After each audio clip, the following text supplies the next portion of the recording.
ભાવનગરમાં નકલી દારૂકાંડ પછી પણ બુટલેગરો બેફામ છે। પોલીસને ખુલ્લેઆમ ચેલેન્જ આપી અને દારૂની હેરાફેરી યથાવત છે। મોરબી માળિયા હાઈવે પર અકસ્માત બાદ કારમાંથી દારૂનો જથ્થો મળી આવ્યો।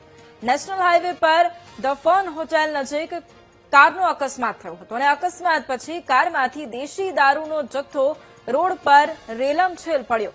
આ સમગ્ર મામલે મોરબી બી ડિવિઝન પોલીસે તપાસનો ધમધમાટ પણ શરૂ કર્યો છે। તો એક તરફ ભાવનગરમાં નકલી દારૂકાંડ કે જેમાં 9 થી વધુ લોકોના મોત નિપજ્યા છે, હજુ તો પોલીસ તપાસ પણ કરી રહી છે, પરંતુ તેની વચ્ચે બુટલેગરો બેફામ બન્યા છે અને આજ મુદ્દે સંવાદદાતા દેવ ફોન લાઈન પર છે।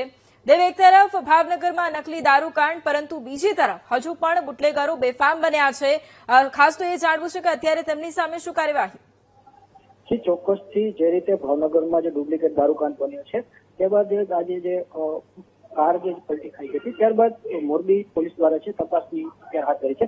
વાત કરવામાં તો જે રીતે ભાવનગરમાં જે ડુપ્લિકેટ દારૂ પકડાય છે ત્યારબાદ ગુજરાતભરમાં જે રીતે પોલીસો છે દારૂની કામગીરી ચાલુ કરી છે, ત્યારે મોરબીમાં જે આજે કાર પલટી ખાઈ ગઈ છે ત્યારબાદ મોરબી પોલીસે જે કામગીરી હાથ ધરી છે। હાલ જે દારૂ ક્યાંથી આવ્યો, ક્યાં લઈ જવામાં આવ્યો તેની તપાસ ચાલુ છે અને સાથે વાત કરવામાં તો GJ 19B જે 66 નંબરની જે કાર છે કોની છે અને એમાં જે દારૂ હતો ક્યાંથી લેવામાં આવ્યો હતો ને ક્યાં લઈ જવામાં આવ્યો તે બાબતે હાલ મોરબી બી ડિવિઝન દ્વારા તપાસની કામગીરી ચાલુ કરવામાં આવી છે। બિલકુલ આભાર દેવ તમામ જાણકારી માટે।